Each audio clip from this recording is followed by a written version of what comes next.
My channel Saraswati square. आज का हमारा लेक्चर है न्यूरोग्लिया के बारे में। ठीक है, हमने लास्ट टाइम देखा था कि न्यूरॉन्स होते हैं। नर्वस सिस्टम की अगर बात करें तो उसमें न्यूरॉन्स होते हैं, न्यूरोग्लिया होते हैं। न्यूरॉन्स हमने कवर कर लिया था, आज हम देखेंगे न्यूरोग्लिया को। ठीक है, न्यूरोग्लिया क्या कर रहे थे? न्यूरॉन्स को सपोर्ट कर रहे थे, प्रोटेक्ट कर रहे थे। ठीक है, वो पूरा इन्वायरमेंट प्रोवाइड कर रहे थे कि वो एक्शन पोटेंशियल जनरेट करे, उनकी मेंटेनेंस कर रहे थे। ओके, तो हम देखेंगे कि न्यूरोग्लिया सेंट्रल नर्वस सिस्टम में किस तरीके से प्रेजेंट होते हैं और पेरिफेरल नर्वस सिस्टम में। अगर हम सेंट्रल नर्वस सिस्टम की बात करें तो न्यूरोग्लिया इन सीएनएस। ठीक है, सेंट्रल नर्वस सिस्टम। नेक्स्ट अगर हम देखें तो neuroglia in PNS, peripheral nervous system. Okay, उसके बाद हम देखेंगे कि सीएनएस में कौन कौन से प्रेजेंट हैं। तो सबसे पहले एस्ट्रोसाइट, देन उसके बाद ओलिगो डेंड्रोसाइट, थर्ड है आपका माइक्रोग्लिया एंड फोर्थ है आपका एपेंडाइमल। ठीक है, पेरिफेरल नर्वस सिस्टम की बात करें तो आपके पास आ जाता है श्वान सेल और सेकंड है आपका सैटेलाइट सेल। ठीक है, अब हम देखेंगे सबसे पहले सीएनएस में कौन कौन से हैं। ठीक है, फर्स्ट है एस्ट्रोसाइट। एस्ट्रोसाइट, एस्टर मतलब स्टार शेप का होता है ये। ठीक है, तो ये दो टाइप्स के होते हैं। एक आपका होता है protoplasmic astrocyte and second one आपका होता है फाइब्रस एस्ट्रोसाइट। ठीक है, आपका जो प्रोटोप्लाज्मिक होता है ये ग्रे मैटर में प्रेजेंट होता है एंड आपका जो फाइब्रस होता है ये वाइट मैटर में प्रेजेंट होता है। किसमें? वाइट मैटर में। अगर हम न्यूरॉन को देखें तो किस तरीके से था, ये आपका न्यूरॉन का स्ट्रक्चर। ठीक है, जिस रैंडमली बना रही हूँ यहाँ पे मैं, ये इस तरीके से डेंड्राइट्स थे आपके, काफी ब्रांच होते हैं, अभी मैं ऐसे ही बना रही हूँ। ये आपका न्यूक्लियस और आपके बहुत सारे यहाँ पे ऑर्गेनेलीज वगैरह, माइक्रोफिलामेंट्स प्रेजेंट्स हैं। ठीक है, तो इसी तरीके से आपका दूसरा हो गया।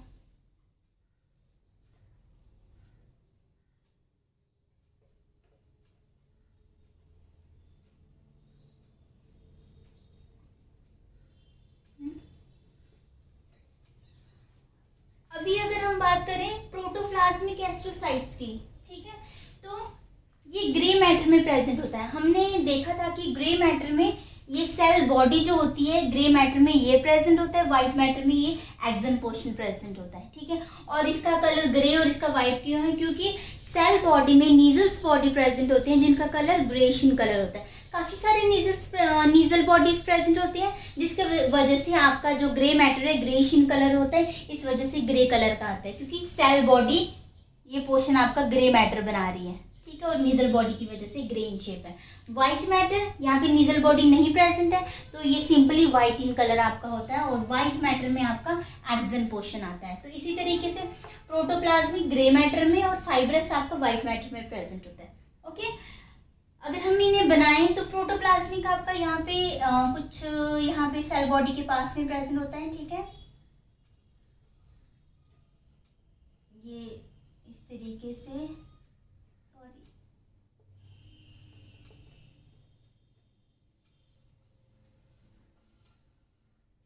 ठीक है,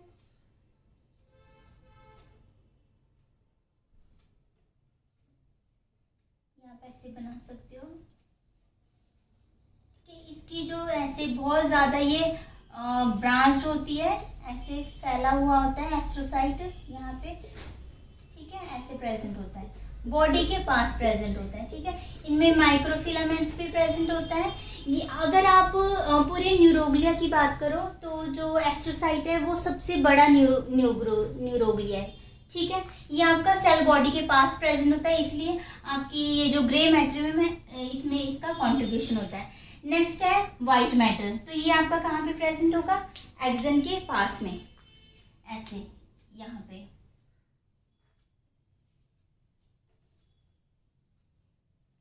ठीक है, इस तरीके से यहाँ पे। और ये लेस ब्रांच्ड होता है आपका, वो बहुत ज्यादा ब्रांच्ड होता है, ये लेस ब्रांच्ड होता है, ओके। इस तरीके से फाइब्रस आपका जो न्यूरोग्लिया यहाँ पे प्रेजेंट होता है, और जो प्रोटोप्लाज्मिक है वो सेल बॉडी के पास में प्रेजेंट होता है। अगर इनके फंक्शन की बात करें तो एस्ट्रोसाइट क्या कर रहे हैं, ये ब्लड वेसल्स को या कैपिलरीज ले लो आप, पिया मैटर ले लो, ठीक है, वहाँ पे इनकी ये जो प्रोसेसिंग जा रही है, ठीक है, डेंड्राइट्स फैल रहे हैं, इनकी ये जो प्रोसेसिंग है उन वहाँ तक प्रोसीड करती है, ठीक है।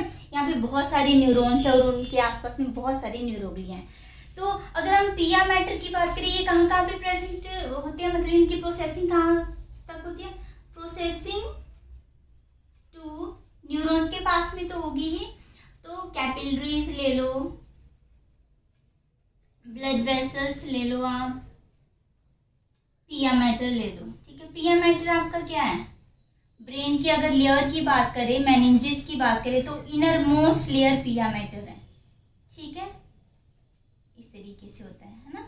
ये आपका बीच में क्या है, ये आपका वो ये आपका कैनाल है, ठीक है, स्पाइनल कैनाल है, स्पाइनल कोड बोलो, स्पाइनल कोड या कैनाल जैसे प्रेजेंट है, और उसके साइड में जो 3 लेयर हैं, ठीक है, वो इनर मोस्ट लेयर है आपकी पिया मैटर, और यहाँ पे आपके न्यूरॉन्स, न्यूरोग्लिया, ठीक है, ये सारे प्रेजेंट है।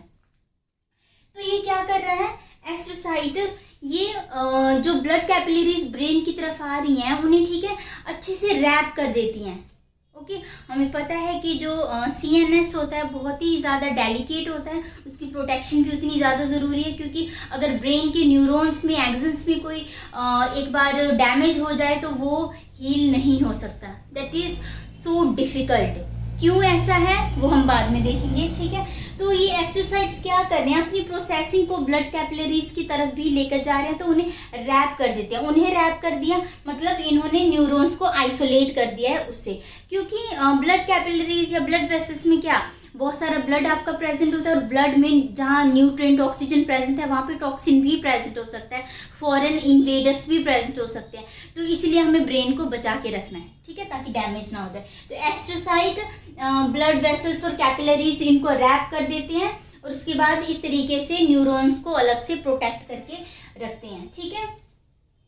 अगर हम ब्लड वेसल्स की बात करें तो कुछ इस तरीके से होता है ना, और ये आपके एंडोथेलियल सेल्स प्रेजेंट होते हैं, और यहीं पे इनर साइड पे ही, ठीक है, हमें पता है कि ब्लड ब्रेन बैरियर की बात करें तो एक्चुअली में ये क्या है, ये एंडोथेलियल सेल्स की बात कर रहे हैं, ठीक है, जो कि ब्लड के साथ जो जितना भी मटेरियल हमारा आ रहा है उसके लिए एक बैरियर क्रिएट करता है, ताकि कोई भी टॉक्सिन चीज़ या किसी भी चीज़ को निकलना है तो उसे यहाँ पे रोका जाता है। तो अगर हम ब्लड वेसल्स की बात करें तो वो जब डायलेट हो जाता है तो इजीली कहीं भी ब्लड पास आउट हो सकता है, अपने न्यूट्रिएंट्स को इधर उधर डिलीवर करता है, ठीक है। पर यहाँ पे न्यूरोग्लिया प्रेजेंट होते हैं जो कि एंडोथेलियल सेल्स को टाइटली बाउंड करके रखते हैं, ताकि ब्लड जो है इजीली इंटरस्टिशियल फ्लूइड या सेरिब्रोस्पाइनल फ्लूइड की तरफ ना जाए और उधर से कोई चीज़ इधर ना आए इजीली, ठीक है। तो इस तरीके से आपके एस्ट्रोसाइट्स क्या है, प्रोटेक्शन प्रोवाइड करते हैं, ठीक है, आइसोलेट कर देते हैं ब्लड वेसल्स को न्यूरॉन्स से, ठीक है। और ये क्या करते हैं, एक इन्वायरमेंट प्रोवाइड करते हैं न्यूरॉन्स को। जब एक्शन पोटेंशियल आता है या नर्व इम्पल्स जनरेट होती है उस टाइम ये एक केमिकल इन्वायरमेंट प्रोवाइड करते हैं कि ये सारा जो प्रोसेस है वो अच्छे से हो जाए, ओके। अब हम सेकंड देखेंगे ओलिगोडेंड्राइट्स की। अगर हम बात करें तो ये क्या है आपका, ये माइलिन शीथ फॉर्मेशन करते हैं, ठीक है। माइलिन शीथ क्या है आपका, किस चीज का बना होता है, प्रोटीन एंड लिपिड्स का बना होता है, ठीक है। होता है, फॉर एग्जाम्पल ये यहाँ पे आपका प्रेजेंट है, ठीक है, थोड़ा ओवल इन शेप होता है ये, ठीक है। तो ये क्या कर रहा है, इस तरीके से, ये देखो ये माइलिन शीट बना रहा है, ओके। ऐसे ही इस तरफ भी होगा, ठीक है, जो यहाँ पे ये माइलिन शीट बनाएगा। तो ये क्या कर रहे हैं, माइलिन शीट की फॉर्मेशन कर रहे हैं। माइलिन शीट क्या, आपका इंसुलेटिंग इन नेचर होता है और जो भी नर्व इम्पल्स आ रही होती है उसे बहुत जल्दी से आगे प्रोपगेट कर देता है। आपने देखा होगा कि जो न्यूरॉन्स अनमाइलिनेटेड होता है, माइलिनेशन नहीं होता, उनमें जो प्रोसेसिंग होती है नर्व इम्पल्स की वो बहुत ज़्यादा स्लो होती है। इतना स्लो हमें नहीं चाहिए, ठीक है। अगर कोई स्टिमुलाई आया, ठीक है, हम जल्दी से रिस्पॉन्स करते हैं, ठीक है। ये क्यों इतनी जल्दी, इतनी फास्टली हम रिस्पॉन्स क्यों कर पाते हैं, क्योंकि न्यूरॉन्स में माइलिन शीट प्रेजेंट है जो फटाफट जो एक्शन पोटेंशियल आया है उसे आगे जनरेट कर देते हैं, ठीक है। तो आपका ओलिगोडेंड्राइट्स माइलिन शीट की फॉर्मेशन करता है। नेक्स्ट अगर हम बात करें माइक्रोग्लिया, तो आपका माइक्रोग्लिया क्या है, ये ब्रेन का फैगोसिटिक सेल है। फैगोसिटिक सेल आपको पता होगा कि क्या करते हैं, ये क्या करते हैं, जितने भी इन्वेडर्स होते हैं, फॉरेन सब्सटेंस आते हैं, माइक्रो ऑर्गेनिजम्स आते हैं, उन सबको ख़त्म कर देते हैं। और इवन आपकी सेल बॉडी में ऑर्गेनेलिस प्रेजेंट है, वो तो 24 आवर्स अपना कोई ना कोई काम कर रही हैं, तो जिसकी वजह से वेस्ट मटेरियल एक्यूमुलेट होता जाता है। तो माइक्रोग्लिया क्या करते हैं, उस जो वेस्ट मटेरियल है, डेब्रिस वहाँ पे इकट्ठा हो जाते हैं, उन्हें भी साफ करते रहते हैं। तो इस तरीके से ये एक तरीके से आर्मी वाला काम कर रहे हैं, वेस्ट मटेरियल को भी साफ कर रहे हैं। जो दुश्मन आ रहे हैं, फॉरेन पार्टिकल्स, माइक्रो ऑर्गेनिज्म आ रहे हैं, वायरसेस आ रहे हैं, उन्हें भी ये किल कर रहे हैं। कौन कर रहा है, फैगोसिटिक। ये सिलेंड्रिकल इन शेप होते हैं, जैसे अगर इनकी बात करें तो ये थोड़े ओवल इन शेप थे, ठीक है, इस तरीके से, पर ये कुछ इस तरीके से सिलेंड्रिकल इन शेप में होता है। इसे अगर बनाओगे, इसकी ये जो डेंड्राइट्स होते हैं बहुत तीखे तीखे होते हैं, ठीक है, देखो इस तरीके से ये होता है, ठीक है। इनकी शेप कुछ इस तरीके से है, सिलेंड्रिकल, और इनकी ये जो डेंड्राइट्स है ये स्पाइन लाइक होते हैं, ओके। तो इस तरीके से आपने इसके स्ट्रक्चर को देख लेना है।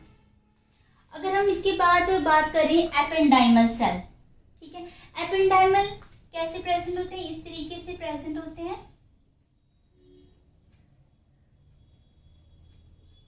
ओके। इनकी जो शेप होती है क्यूबॉइडल और कोलुमिनार भी होती है। क्यूबॉइडल क्यूब शेप का, कोलुमिनार थोड़ा ऐसे कॉलम टाइप से आ जाता है, ठीक है। इनकी जो शेप होती है क्यूबॉइडल टू कोलुमिनार, और यहाँ पे आपका सीलिया एंड फ्लैजिला प्रेजेंट होते हैं, ठीक है, सीलिया एंड फ्लैजिला। अगर आप एपेंडाइमल सेल की बात करो तो क्या होता है, ये आपके जो स्पाइनल कोड है, ठीक है, उसकी इनर साइड पे प्रेजेंट होते हैं। स्पाइनल कोड की इनर साइड पे, ब्रेन के वेंट्रिकल्स में, यहाँ पे ये प्रेजेंट होते हैं, ओके। ये ऐसे न्यूरॉन से इनकी प्रोसेसिंग यहाँ तक आई होती है, ठीक है। इस तरीके से इनकी अरेंजमेंट होती है। तो ये क्या करते हैं, जो सेरिब्रोस्पाइनल फ्लूइड है उसकी सर्कुलेशन को असिस्ट करते हैं। हमारे ब्रेन में उसके प्रॉपर फंक्शन के लिए सेरिब्रोस्पाइनल फ्लूइड की सर्कुलेशन अच्छे से होनी बहुत ज़रूरी है। तो ये काम कौन कर रहा है, आपका एपेंडाइमल सेल कर रहा है, ठीक है। तो एक तरीके से ये क्या कर रहा है, सेरिब्रोस्पाइनल फ्लूइड की मूवमेंट है, सर्कुलेशन है, उसे असिस्ट कर रहा है। ये था आपका एपेंडाइमल सेल। उसके बाद हम पेरिफेरल नर्वस सिस्टम में जाएं अगर, तो सबसे पहले श्वान सेल। आपको पता है श्वान सेल और ओलिगोडेंड्रोसाइट्स, इन दोनों का काम सेम ही है। वो क्या है, माइलिन शीट बनाना।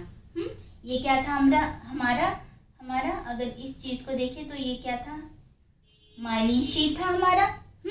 तो श्वान सेल इसे बना रहा है पेरिफेरल नर्वस सिस्टम में। एक जो फर्क है वो क्या फर्क है कि इसमें जो माइलिन शीट बन रहा है इसमें न्यूरोलेमा प्रेजेंट के है, ठीक है। न्यूरोलेमा क्या है, जैसे हम अगर सेल की बात करें तो लास्ट जो प्लाज्मा मेम्ब्रेन होता है, ठीक है, सेल में इस तरीके से यहाँ पे प्लाज्मा मेम्ब्रेन हम देखते हैं ना, प्लाज्मा मेम्ब्रेन में इस तरीके से प्रेजेंट होता है। बस सेम ऐसे ही माइलिन शीथ में भी यहाँ पे जो प्लाज्मा मेम्ब्रेन प्रेजेंट है उसे हम यहाँ पे क्या बोलते थे, न्यूरोलैमा। ठीक है, तो हमें पता है कि जो प्लाज्मा मेम्ब्रेन होता है उसमें बहुत सारे प्रोटीन्स, रिसेप्टर, बहुत सारे एंजाइम्स, बहुत सारी चीज़ें होती हैं। ठीक है, तो इनके पास पावर होती है कि अगर सेल में कोई डैमेज या कुछ हो जाए उसे हील कर दे, उसे रीजनरेट करके बना दे। तो इसी वजह से पेरिफेरल नर्वस सिस्टम में, मतलब हमारी बॉडी में कहीं पे भी अगर न्यूरॉन्स में कोई डैमेज आता है, कोई प्रॉब्लम होती है, तो वो रीजनरेट हो जाता है, वो अच्छे से ठीक हो जाता है दोबारा। और वहीं पे अगर सीएनएस में हमारी ऐसी कोई प्रॉब्लम हो जाए, इंजरी हो जाए, तो वहाँ पे हील करना बहुत बहुत बहुत डिफिकल्ट है, क्योंकि यहाँ पे ओलिगोडेंड्रोसाइट्स क्या कर रहा है, माइलिन शीथ बना रहा है और इसके पास न्यूरोलैमा प्रेजेंट नहीं है। ठीक है, और वहीं पे श्वान सेल में क्या है, न्यूरोलैमा प्रेजेंट है, जिस वजह से ये हीलिंग कर देता है। ठीक है, इसलिए सीएनएस को बहुत सारी प्रोटेक्शन की ज़रूरत होती है, क्योंकि हीलिंग पावर बहुत ज़्यादा कम है इसके पास।